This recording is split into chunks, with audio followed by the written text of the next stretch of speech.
যাদের রক্তের বিনিময়ে স্বৈরাচার মুক্ত হলো বাংলাদেশ, তাদের অনেকের জীবনী এখন চরম সংকটাপন্ন। কেউ হাসপাতালে কাতরাচ্ছেন, কেউ বা পাঞ্জা লড়ছেন মৃত্যুর সঙ্গে। মর্মান্তিক হলেও সত্য, সুচিকিৎসা না পাওয়ায় বিষ পানে আত্মহত্যা করতে চেয়েছিল জুলাই বিপ্লবে আহত 4 তরুণ। তাদের অভিযোগ, বিজয়ের পর থেকে কেউ রাখেন না তাদের খবর।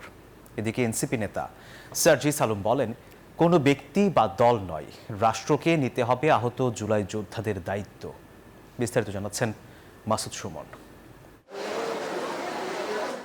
জীবন কি এতটাই মূল্যহীন, এতটাই কমে গেছে তরুণ তাজা রক্তের দাম? নয়তো যাদের জীবনের বিনিময়ে ফ্যাসিবাদ মুক্ত হয়েছে দেশ, সুচিকিৎসা পেতে কেন বিষ পানে আত্মহত্যার পথ বেছে নিতে হবে এসব জুলাই যোদ্ধাদের? বৃষ্টি শেষে ছাতাটারও বোঝা মনে হয়। আমরা এমন একটা পরিবেশ আর এমন একটা অবস্থায় এখন বাস করতেছি। হতে পারে আমি সহ আমাদের আহত 22,000 বাইরের দুর্ভাগ্য, আমরা দেশ বাঁচাইতে পারলেও নিজেকে বাঁচাইতে পারিনি। কতটা অদম্য সাহসে পুলিশের বেহিসাবি গুলির মুখে বুক পেতে দিয়েছিল লাখ লাখ তরুণ। নতুন বাংলাদেশ চেয়েছিল তারা, চেয়েছিল বৈষম্যহীন নতুন জীবন। কিন্তু কয়েক মাসের মধ্যেই স্বপ্নে ধরা দেয় মরীচিকা, আর আশার গুড়ে পড়ে বালি। এ যেন শহীদ পরিবার আর বিপ্লবী রক্তের সাথে চরম বিশ্বাসঘাতকতা। আমরা যেটা আশা করছিলাম তেমন কিছুই হচ্ছে না, উল্টা আমরা প্রতিনিয়তই অবহেলিত শিকার হচ্ছে। দিন চলতেছে না, একবারেই চলতেছে না। একজনের খাবার দিতেছে, আমার এই খাবার দিয়ে আমার আরেকজন খাইতে পারে না। যা আশ্বাস দিছে সরকার, সে আশ্বাস অনুযায়ী তো আমাদের কাজটা হচ্ছে না। স্বৈরাচার শেখ হাসিনা বিরোধী আন্দোলনে কেউ এক চোখ হারিয়েছেন, কেউ অন্ধ হয়েছেন চিরতরে। আশার আলো নিভেছে অনেক পরিবারের। আর যারা পঙ্গু হয়ে হাসপাতালের বিছানায় পাঞ্জা লড়ছেন মৃত্যুর সঙ্গে, অমানবিক দুঃখ কষ্টে কাটছে তাদের জীবন।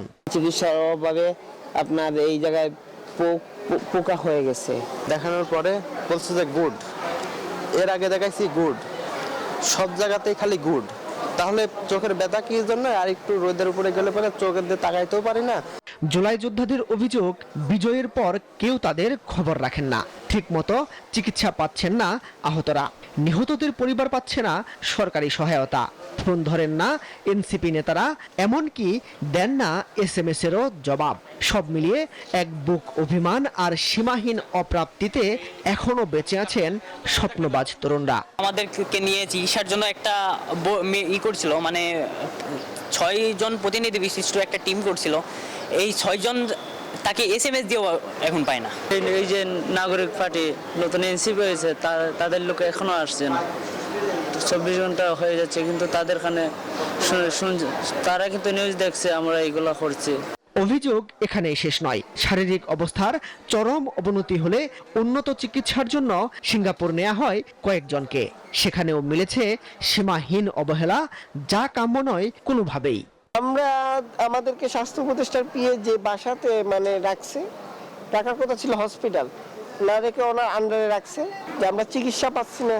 খাবারের টাকা আমাদের 1 সপ্তাহ 10 দিন হয়ে যায়, খাবারের টাকা আসে না।